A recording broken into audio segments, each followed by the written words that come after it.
update to Layers of the magic. He didn't tell me the magic, but he didn't tell me then what I find out, 88, 98, 23 years later in East Germany at the Zappa Nally Festival. Ike Willis and I get together and compare notes, and we find out, and then you can listen to the long interview where they talk about Frank's neighbor came over and told Frank about AIDS right when they were designing Thingfish, 83, 84. And they had to sort of cool it because Frank didn't want to get himself killed or something. So it's a long interview with Ike Willis talking about how they found out how AIDS was manufactured. It just happened to be a guy in Frank's neighborhood recognized that he was part of the project. He didn't know he was working on it, but as more information came out, he recognized that's what he had worked on. He didn't have a need to know the whole thing. So this AIDS thing in 88, 23 years later, I find out, and you can hear the interview of what happened to Ike and Frank when they got even more important knowledge. Meanwhile, this is November 88. In September 13th, 1988, is when, and you can hear this on the Bobfest, it's when I interview the Evergreens and they tell me how AIDS was made. We get the phrase the viral debilitant. So I am keeping that secret. This is 2 weeks. We found out about AIDS before we went on our Bob tour. That's what we called it, that 2-month trip Zappa was part of. And we come back, and here's this higher form of killing thing, but I'm not telling anybody what I'm going to do with the Evergreens knowledge. We actually don't release it till September 89 because I have to wait 6 months to see what kind of news comes out that the Evergreens predicted that would confirm what the Evergreens told me. And that was started on September 11th, a Sunday public reading. We did Mysteries of History Part 2, and the very last question was asked by Dave Neufeld. He asked the Evergreens, what about AIDS? And they gave a little interesting teaser, and then Michael Blake Reed came out of trance, and he was furious because he didn't like that kind of information. He didn't want to think about it, and he walked out of the session, and he was pissed off. We found out about this later. But Dave triggered it. Then 2 days later, I had a private session with Evergreen, September 13th, got the goods, and we played it. I got Dave to distort it. When we finally broadcast it in September 89, we distorted it to protect Michael. But you can still make out what it is. And here it is. I'm keeping all that to myself with Mike Dyer while I'm playing the Zappa thing. Pretty neat. It's great to have this in the Zappa thing. Yeah. Yeah. This is, and here we are doing it now. I always say the real thing, this is more amazing than any movie or any show you're watching on That's TV. right. This is like I agree. The fall to the ionic octet. That's just a quick. Oh, go ahead. She wanted to do the Okay, Bert, just hold it, Bert. Did Roxy just say I bow to the octet? What did she just say? Yes, because it's like which show or movie could compare with this story that starts Nothing. with fall? Right, and you're making me realize with the we're the greatest protection of all the parallel worlds and. You know what we're completing, Roxy? We're completing the ultimate detective story. We're completing the ultimate scientific investigation. We're completing the ultimate Harry Potter fantasy. Every genre of entertainment we are acting out in the biggest way, the most hopeful way, because we solve all the problems. We produce. This is like the ultimate creative act, and all other creative acts were anticipations of. Yes, all myths, all archetypes, all memes derive from this. Right. Right. And the funny thing is, we had no clue we'd be doing this 2 hours ago. You know, I don't even plan. No. They used to claim that me and Mike Dyer rehearsed the shows. We never. And I was just thinking, someone's going to hear this and, Bob, you planned all that. You're a good actor. You make it like you're just making it up, but you make it up. I was thinking I'd say to them, I don't have fucking time to rehearse this shit. I don't live for this show. And the guy would say, well, what are you doing? I have no fucking idea what I'm doing all week, but I'm fucking busy. And I don't have time to even prepare for Roxy's videos, for fuck's sake. But it is. You are, Roxy's the art critic of the greatest art form. Yeah, we improvise. The mental jazz virtuoso. Mental jazz, yeah, we're mental jazz. You're organizing on a sub-vocal level.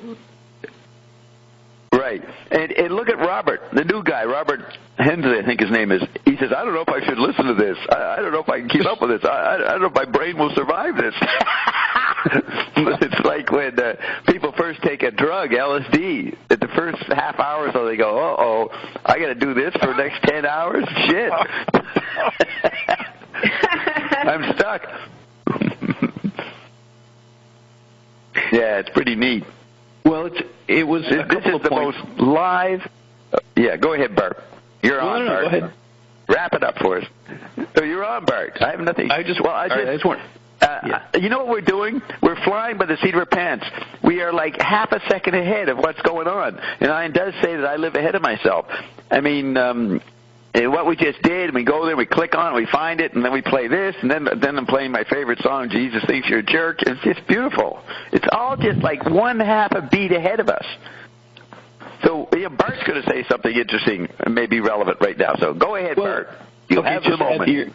Just to add to your statement, thank you for the setup. No, just you're prefiguring how Iandom will unfold for folks too, and by demonstrating all of this, you're giving an example of how your experiences will become and what this all will shift into, what the information will shift into.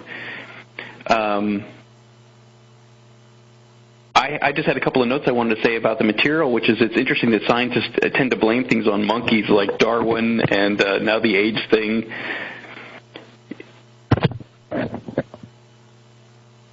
That was one note. And then the other thing I wanted to say was there's a tendency of artists to move into the conspiratorial, and it almost seems like that's an evolution of that form of probing. And I wanted to get your comments on that. Or any thoughts anybody has on that. Okay. Yeah, I was on mute, so I didn't laugh at your monkey statement, but I appreciate your joke there. Like Zappa saying, but here's what Ian says. There's no way you came out of a monkey's fucking ass. I refute evolution. Right. But you never came out of a monkey's butt. Yeah. A monkey. Yeah. And what was the second idea about art? Something about art. Just that the probe seems to move into secret conspiratorial information, or that's what Frank did. That's what sort of Dobbstown and Iandom moves into, is not conspiratorial, but it tends toward, I guess, a probe that. Well, see, artists up until this point, I think, seem to move into the looking at conspiracy information, secret societies and secret governments and so forth. Does that seem like a tendency? Yeah, that's in the angel diagram. As you ascend, Ring 11 has the empires, the secret societies, and they will approach you because you're intruding on their territory. So that can happen on a micro level in a person's awareness. Like they evolve as a thinking artist, they will eventually have to deal with power dynamics. And where does power come from, and which management is invisible? And then that actually, when you get really ascending, then the actual secret societies come around, knock on your door, see if you're a friendly witness. So what you said, the probing, there was your first idea was good. Why? I was going to explain that. Oh yeah, this thing, and it's true. I've said that way back.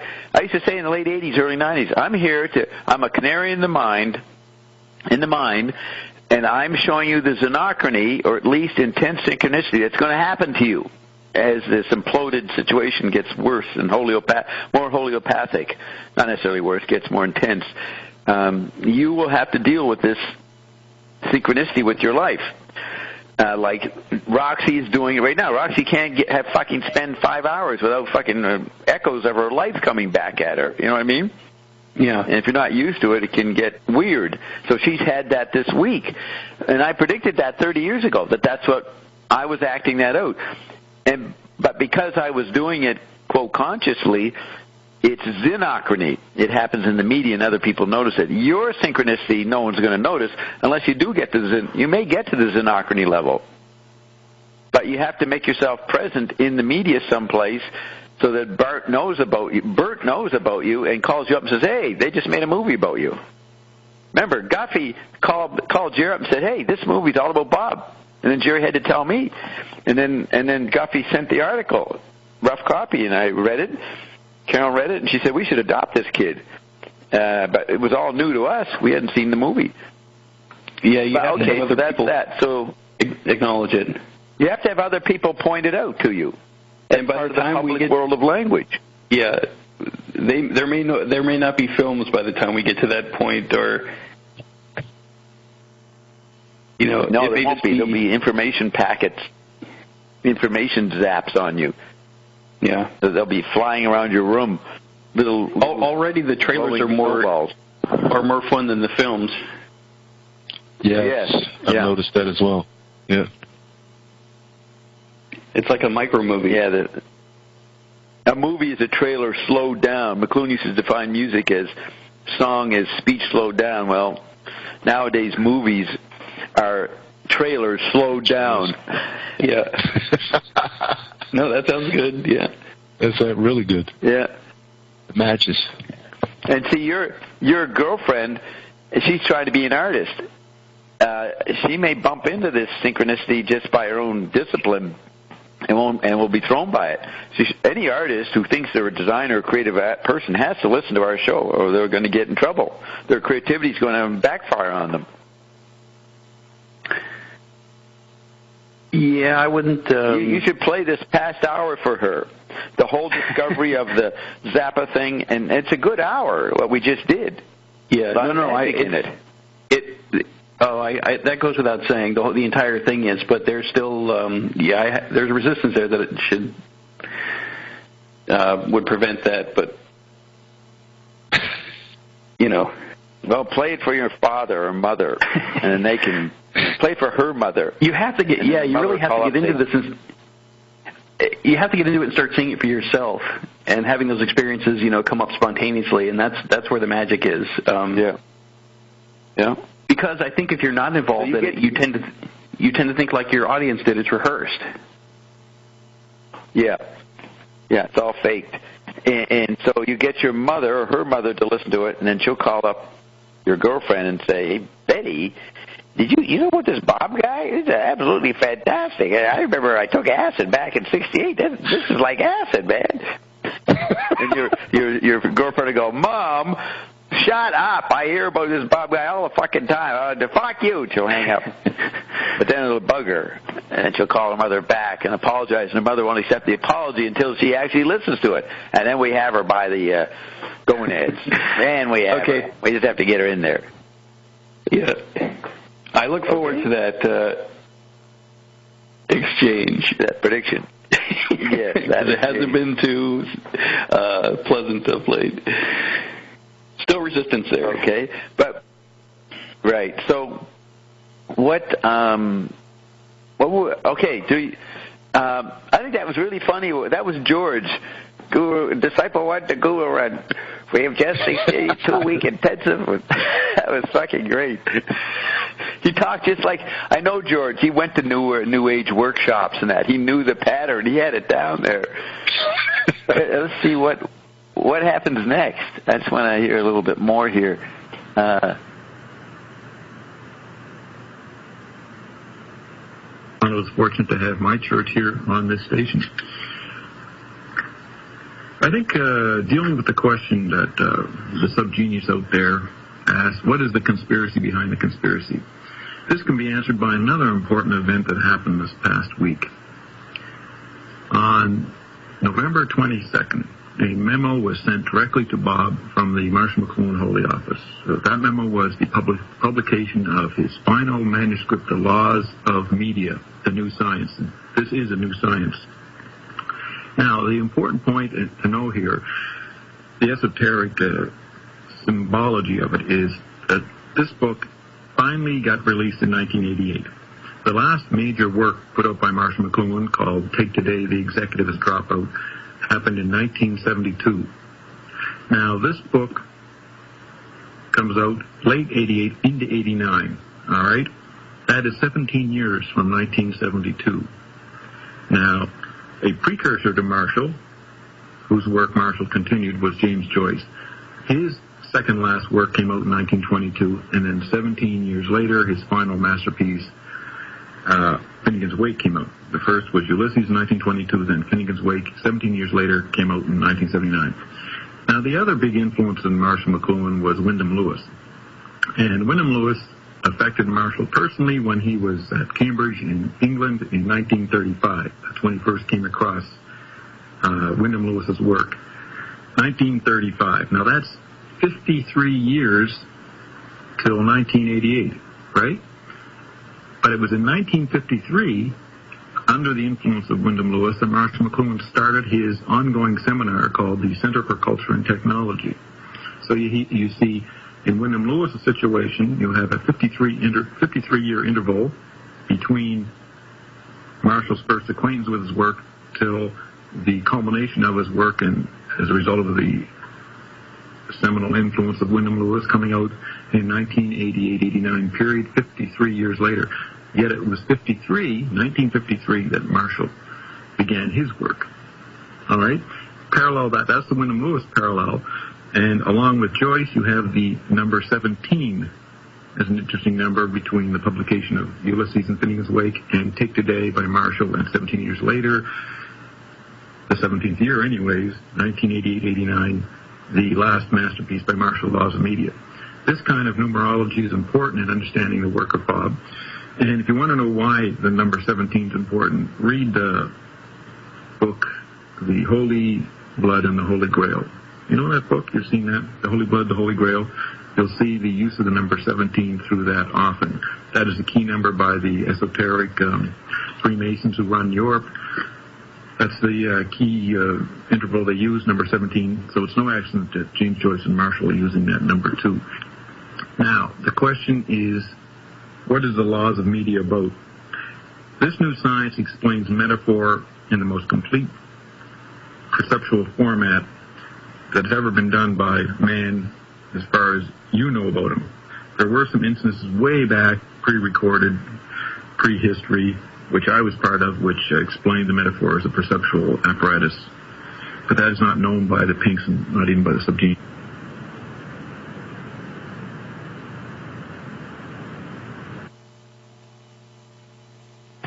I was part of? We're listening to fucking Ophanel Hey Bob. You get that? I said that was way back in prehistory and I was part of. Are you guys there? What happened? Did we get knocked out? Well, that's not an unusual statement coming from you, Bob. Yeah, but way back then, it just occurred to me, I sound different on different shows. That's another Bob on there. That's yes. The Ophanel Bob. I begin to hear that. That's another Bob. A different Bob showed up at different shows. I mean, I'm saying it quite calmly. I was back there. I mean, I don't even know why I said it. I mean, me. I know it now, but I put myself back then. I don't know why I said that or why, you know. I guess hard to pin down here, but that's pretty incredible. Ian Hesed, your words are ahead of you. Your words are ahead of you. Yes. Yeah. I'm living ahead of myself. The different Bobbies are fighting, you know, like 3 feet ahead of me, fighting for the reindeer position. Rudolph the reindeer. Red-nosed reindeer, right? Communist. Red-nosed. So this is pretty neat. Let's hear a little more here. You guys with me on this? Is this interesting? With you? Sure. Yes. Yeah. But in our known record, set up and propped up by the Pinks, this is the first time metaphor has been explained. Now, metaphor is a ratio. A is to B as C is to D. It's a ratio of two. It's a proportion between two ratios. So we can call one ratio a figure in relation to a ground. The other ratio is a figure in relation to a ground. So you have two figures and two grounds. So the question by our subgenius is, what is the conspiracy behind the conspiracy? Well, the essence of that is metaphor. In other words, the conspiracy behind the conspiracy is a relationship, a ratio of proportions.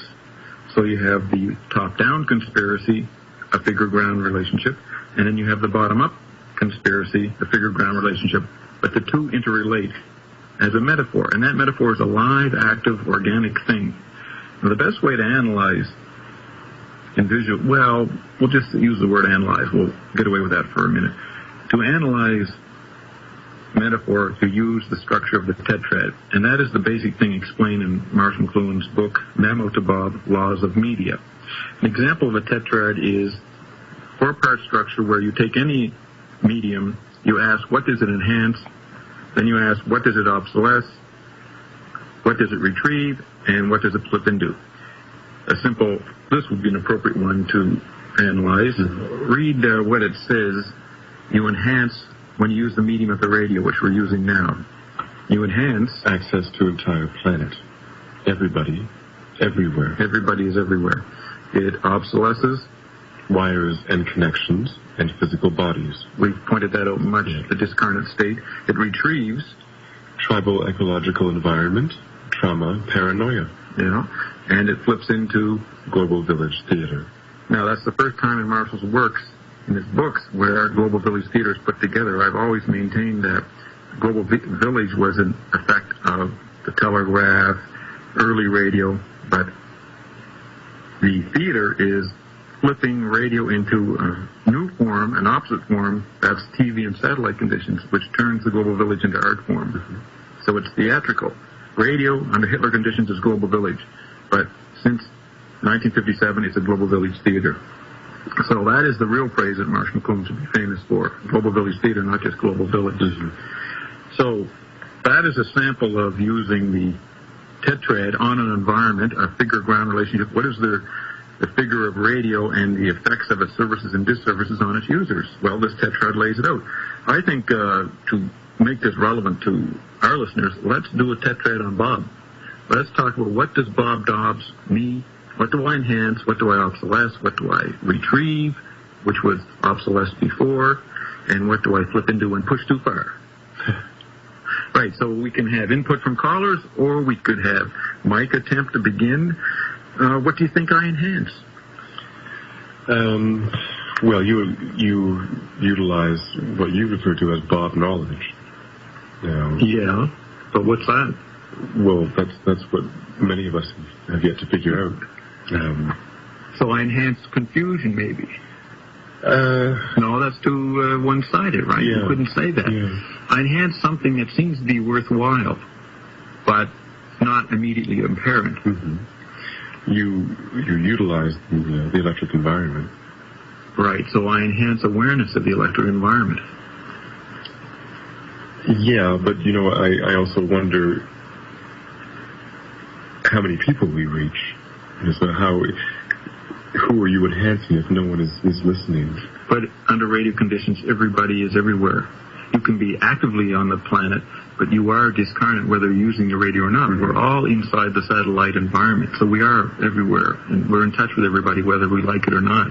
So we are communicating to everybody on the planet. Yeah. Whether they hear us or not, we are having a tactile pressure on them, and they are reciprocating with a pressure on us. So that's the fun of being on the radio. You are providing then an awareness of that. But also access to Bob.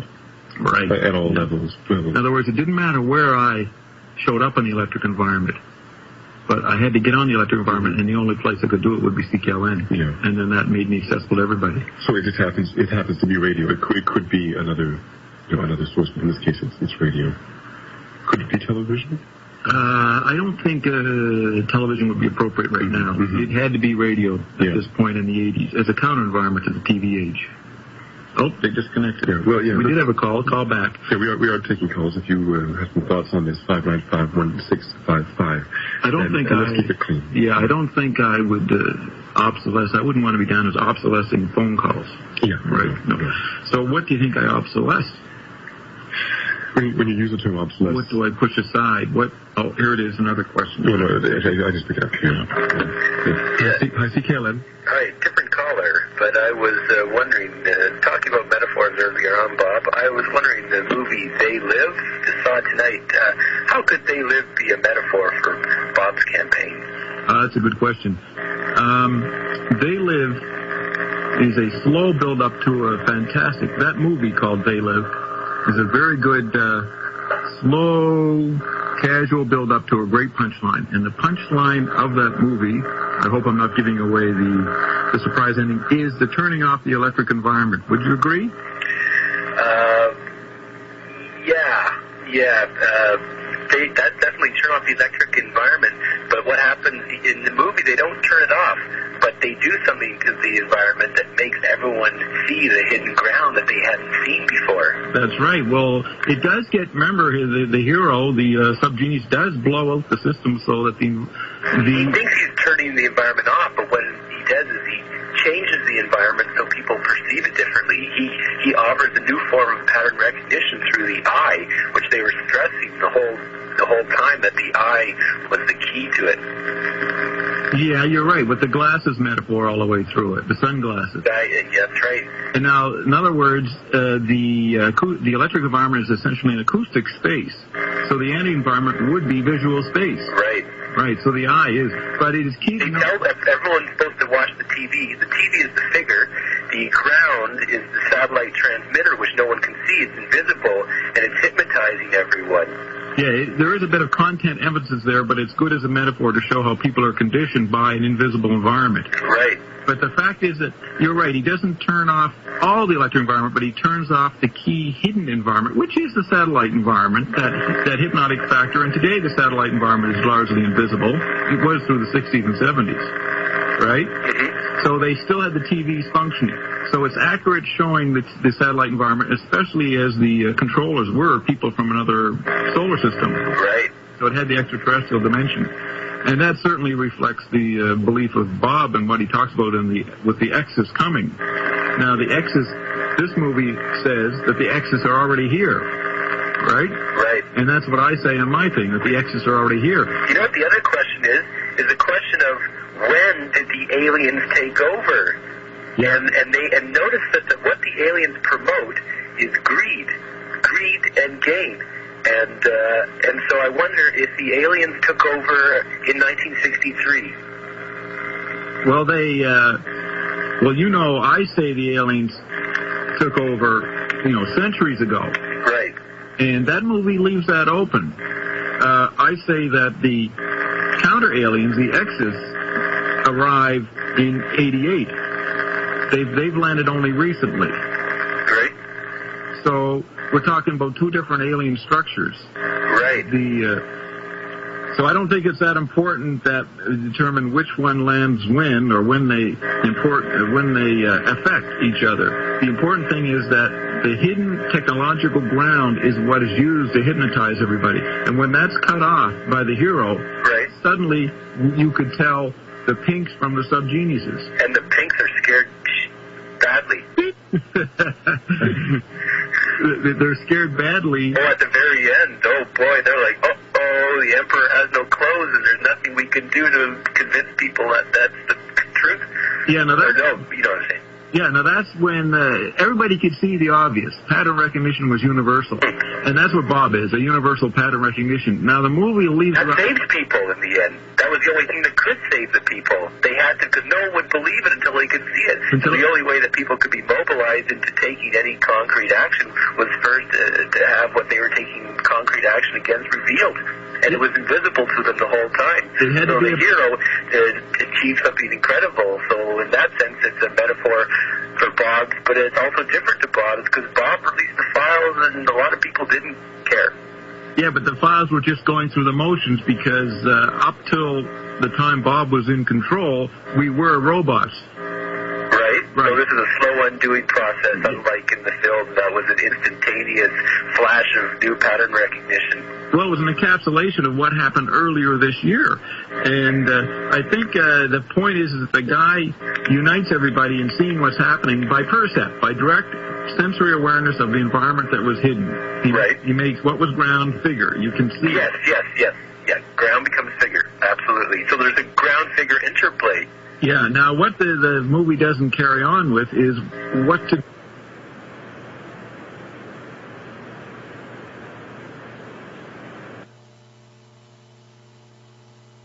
So the beauty piles up. You know who that is? You know who I'm talking to there? Recognize his voice? No. That's Dave Neufeld. I don't recognize it. And, right, that's Dave Neufeld. It's hard to make it open. Very different. Yeah, they do. Both of you do. Who, I do?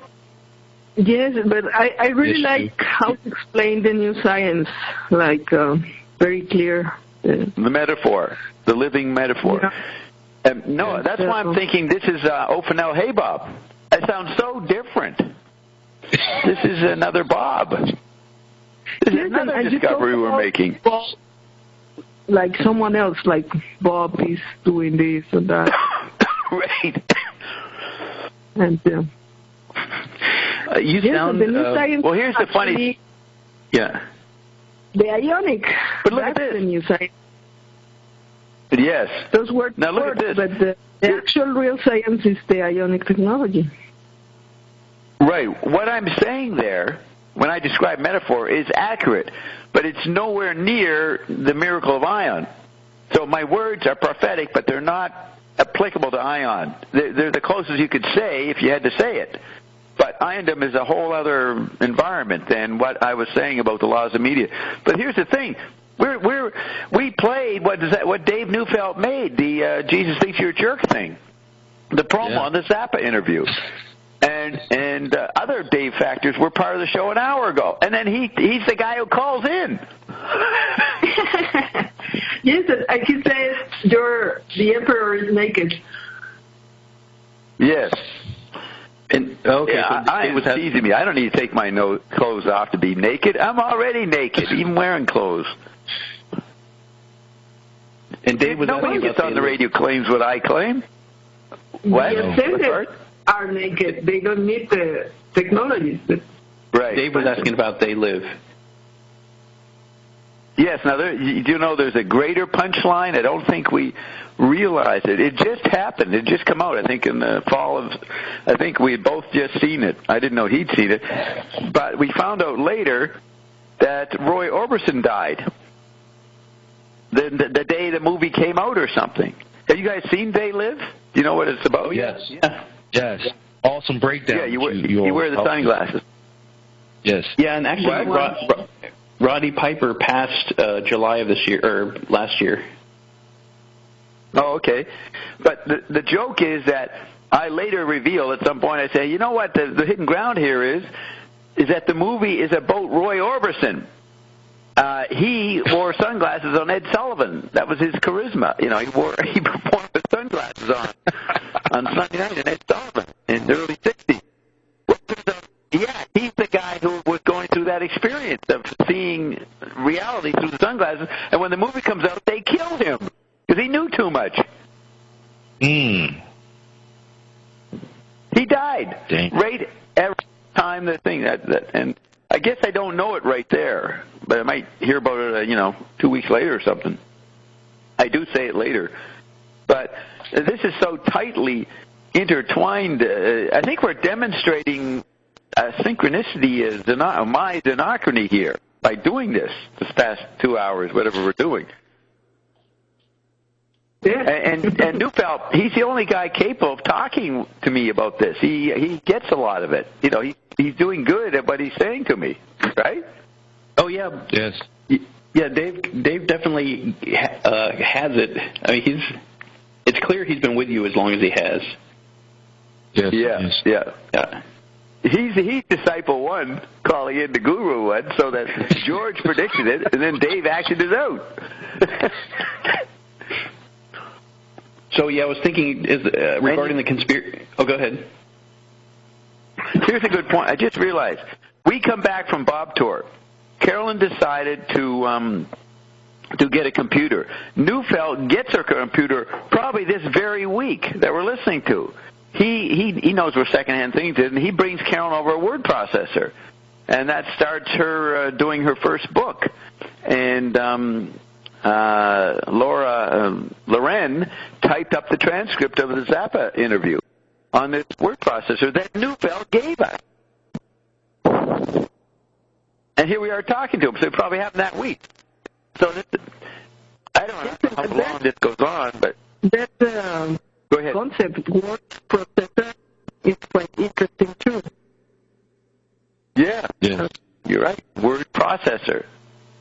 That's fitting his way. That's what Carol Wharton's saying. Everything is processed. Well, back then, everything was processed. When I was listening, I was thinking that maybe you don't have a soul because if you're eternal and you're the one and you're ascended, you don't have a soul. And maybe that's why you are so into crude. I'm so cold. Records and so crude. Yes, I am the walking soul. That's a good point. Yes. I am conscious soulhood. I know the thing. Yeah, you're keeping the records, you're making the recordings like Zappa. Every concert he will record, and then he will remix and do what everybody's doing in the remixing and sampling and remixing. But Zappa was doing that with his music, and you're doing that with your own. I'm doing it with the world. I'm reprocessing the fucking world, whatever that is. The huge world that everybody's engaged in. The huge hologram. I'm processing the hologram. Not a dumb concert in Bremen, Germany. Were you doing what Ion? Bremen, Germany. What? Were you doing what Ion did, and you wouldn't talk to anybody unless it was recorded in some form? You insist on everything being recorded. That's right. Good point. Yeah. I decided 40 years ago that what I was saying was too important. I better go someplace that was recorded. And then I did the first time, started recording it. And then other people started recording it. And now we have it in a huge list. Yep. So do you recall... I just want to ask quickly, do you recall when you started uttering certain words to people that and the effects that it had on them sort of earlier on, did you note more? Yes, I know exact. Yeah. I remember it in the summer of '68. I was hanging out with these kids at the Quake Park Beavers, some of the kids in the Diaries, and we went to in Halifax Harbor. We went to someone's cottage, and we were hanging out there. And there was a guy named Ian somebody, Ian something. So he was like 18, and out of the blue of the conversation, I don't know why he asked me this, but it's sort of understandable because I was pretty charismatic in that period around those kids. And he asked me, "Well, what's God?" And I defined God. I said a sentence. And the kids start going, "My God, he did it. That is God." And he's running around the room screaming his head off that I had successfully defined God. And I'm there watching it, so holy shit, what the fuck's going on? And that definitely, I've told this, Carol knows about it. She might have even been there that night. That is my first time that I realized I had an effective communication more than I knew. Yeah. The kid couldn't get over it. Went on about it for days. That someone had to, and so I know that what I said, I might have said something, well, God is but isn't, or something. Who knows what I said? But the non-physical of me was so powerful, it rubbed up his non-physical. And that was his non-physical yelling and screaming. You know what I mean? Yeah. Yeah. No, I remember you had pretty much cleaned up a whole bunch of misconceptions about, maybe not misconceptions, but you grounded my whole notion of ascension in a statement you made when I when I just started interacting with you, which was that ascension may just be a slight shift in perception. Because I think up to that point, up until that point, it was all airy-fairy sort of lights and floating up and more dramatic. Yes. Yeah, more dramatic. Yeah. Yes, and I explained that in the rewrite how you make 8 perfect cells and you start decoding everything like an ascended person. So that's the octet again. Yeah, let me read you. Listen to this. This is my first session with Cosmic Awareness, October 8th, 69. I asked, what is my purpose and direction? And we have written here, David Worcester, in brackets, in trance while lying on a couch. And he says, this awareness indicates this within the previous message. So what is my purpose and direction?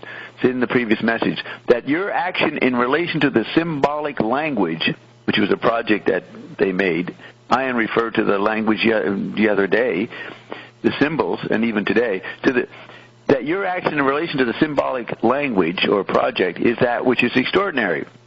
This also will aid in relating higher abstractions within the psyche in a manner which creates the circumstances by which you may speak through more than one symbol simultaneously in a series of well-chosen words. This at a level of transpersonal interaction. That's non-physical, transpersonal interaction. That described to me, that's a year later. That's described to me. After I did it to that kid in 68, a year later, this gets described to me, and that's what happened. I was able to take, what is God? That's higher abstractions within the psyche and create the circumstance where I speak through more than one symbol or a couple of words simultaneously, well-chosen words that have a transpersonal interaction. That's what I do. And Cosmic Awareness nailed it there. Yeah, it's just the right now it's just the words, and you're transforming the entire previous notions or concepts about ascension and spirituality and all of that. Okay, I'd add this, that I would put in no longer words, it's an environment. I picked a well-chosen environment, ion, to create massive transpersonal interaction, the Iondom effect. Back then it was words. Now I'm managing environment. It's a communication at all levels, like I said, the quark, the cells, the atmosphere, all the bodies. What you don't well, it becomes all the guff. It's way beyond levels. It's all the environments. My timing. I created a situation where I could bring forth all the levels, all the environments, everything in a series of well-chosen actions, which was the interplay between me, Carol, and JW the fall before, in the fall of 2008, the various things that happened to us that led to March 18th, where I said, let me try talking to what I thought were the evergreens around him. Yes, and the reconnection also between the different worlds. Not only and you could say it happened in a well-chosen environment, Maui. Yeah, and I wanted to work the conspiracy notion into that you were playing earlier. It was interesting because people's notion of conspiracy is that there's some sort of agency behind whatever they see as being wrong with their experience, with culture, society, and they think that by uncovering the conspiracy, which they think is some sort of government agency or some secret group, that they can counter that or attack that entity or agency and overcome it, and then they can blame for. Right, it's looking for a reason, but we find out that, and there's also the notion that if you don't resist, whatever you resist, you end up enhancing or energizing, and so you can end up making that more difficult or increase the contrast. But when it turns out that it's an environment that's actually affecting things, then by naming that environment was something that Ion said, the Rumpelstiltskin, once you name it, you acknowledge it, then it loses its force. Yeah, and also the idea that people say, well, humans couldn't be doing this global thing. It must be ETs.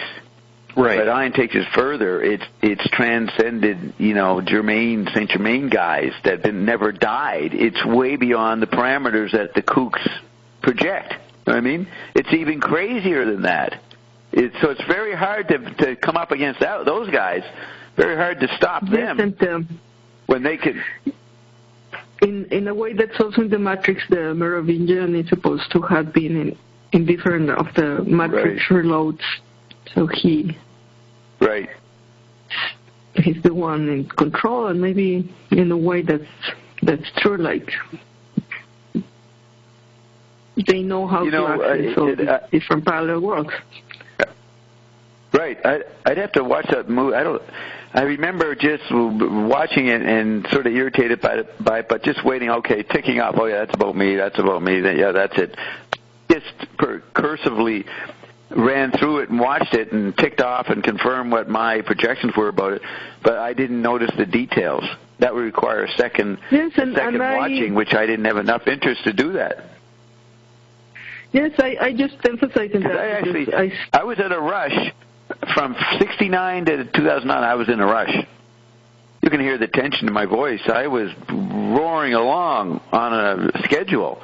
So I'd go and watch a movie, but wouldn't go back and review it. I'd say, yeah, that's the same encouragement.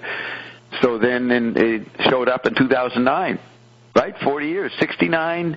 That reading is October 8th, 69.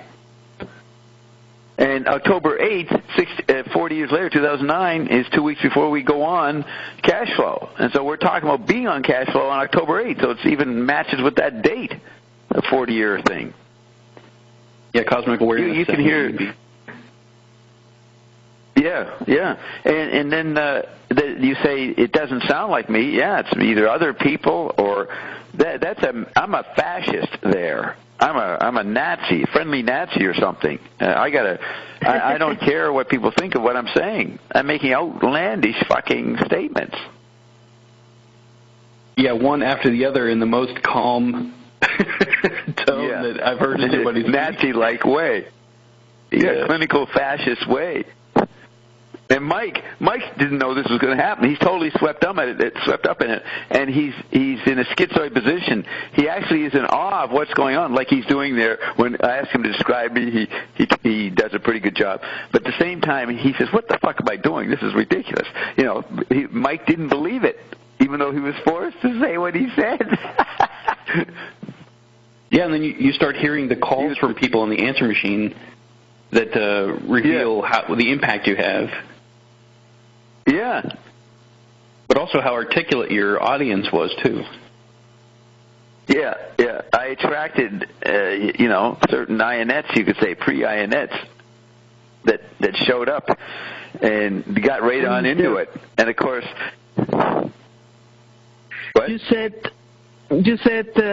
Ion told you that Frank Zappa told Gail when she transitioned, you should have listened to Bob. Yes, and that's referring to 2 times. We offered the mirror technology we were in L.A., living there through 93 when Frank was dying.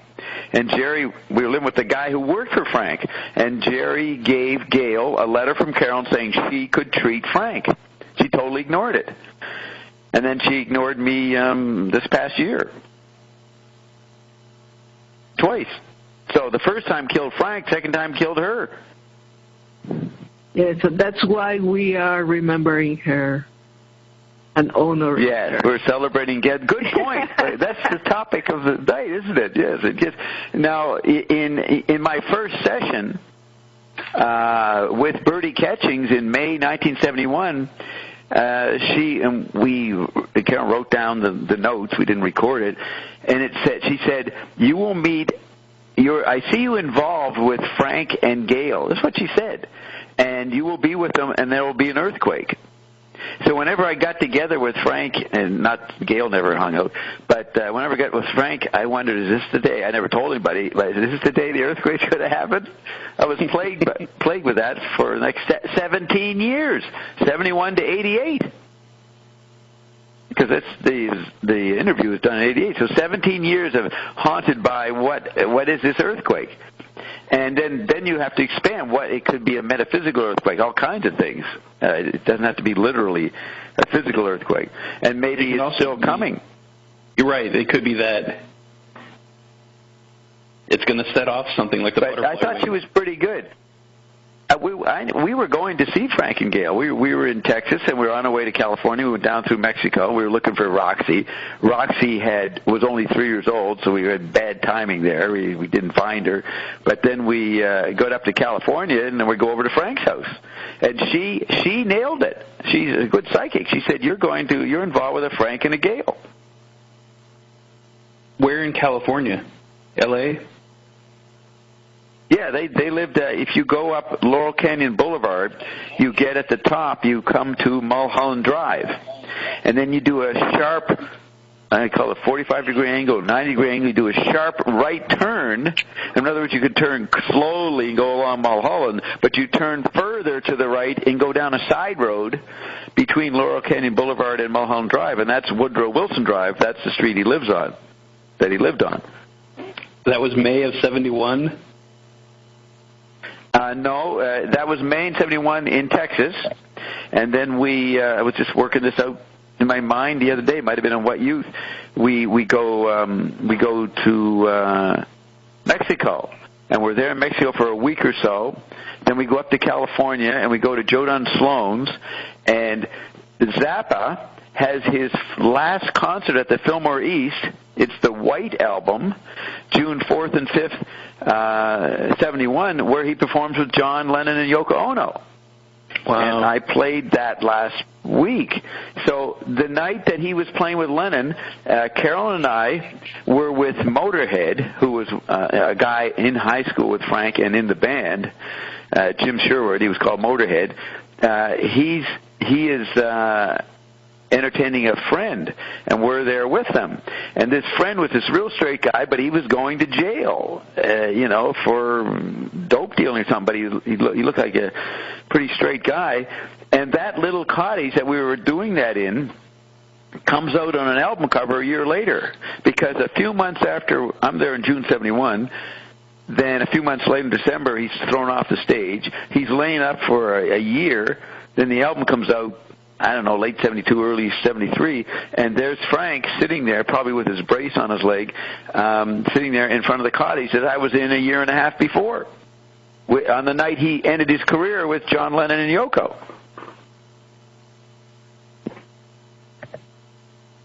Okay, so then what happened? So we were at Frank's in June 71. Then we went up to San Francisco, went out and visited Beefheart, who was up in the Ben Lomond huge tree territory. What are those things called? Redwoods. Spent a good time with Beefheart, and then went back down to California. Meanwhile, Jim Morrison had died on July 3rd, 1971. And then we went to Hawaii. Then we went to Seattle and hung out with Dave Worster. Then we went across Canada back to Nova Scotia, and we arrived in Nova Scotia on August 15th, 1971, or the night before, very close to the actual moment. And there was a huge flood the day we got back, and that was the day that Nixon went virtual with the economy. On August 15th, 71, he started floating the fixed something of exchange, whatever they called it. The floating dollar. It no longer was a fixed thing, and that was the beginning of virtual, unstabilized economy from the old-fashioned guy's point of view. And the day it happened, it flooded Dartmouth. And when that happened, then I started to notice things around then. That's when I started saying, "Holy shit, I'm Lee Harvey Oswald. I'm carrying around the fucking bomb. It's up to me when it goes off. We got an earthquake going to happen in Frank and Gales. I flood the little town, and then I reconnect with Garrett 2 months later, and then I get more involved with Garrett than I was before. That starts that whole thing, and it just becomes wonderful from that point on. Garrett was your psychic connection. That's when right? Yes, Garrett is my personal mentor. You know, he was a wild artist guy. He represented a free mind or something, some kind of free spirit. That's the example one needs in their personal life. You need a contact. Usually meet someone like that. Yeah. I'm now that for millions of people. I'm their Garrett Dean personally every week. Meet a free person.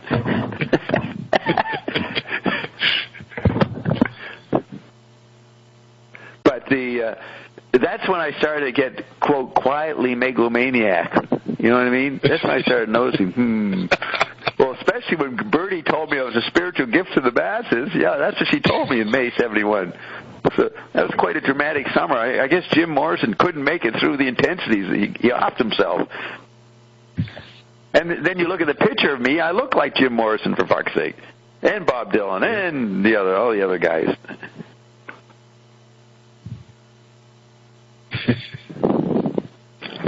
Is that young Bob? You all finished Brad?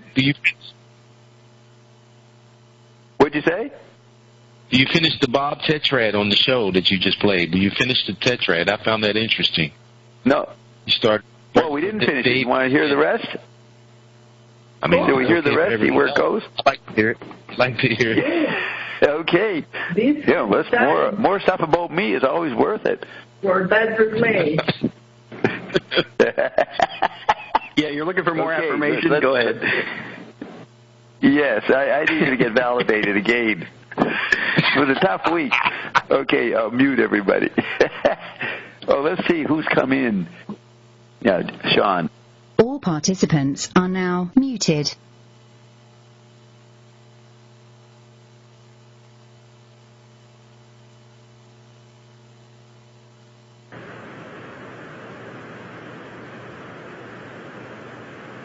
That situation in a situation of suspense about what are the subgeniuses going to do when they see the pinks all around them so obviously. Yeah, and that's a big topic. And I think that's why I'm here on the radio, is that I'm the part after the movie. Right.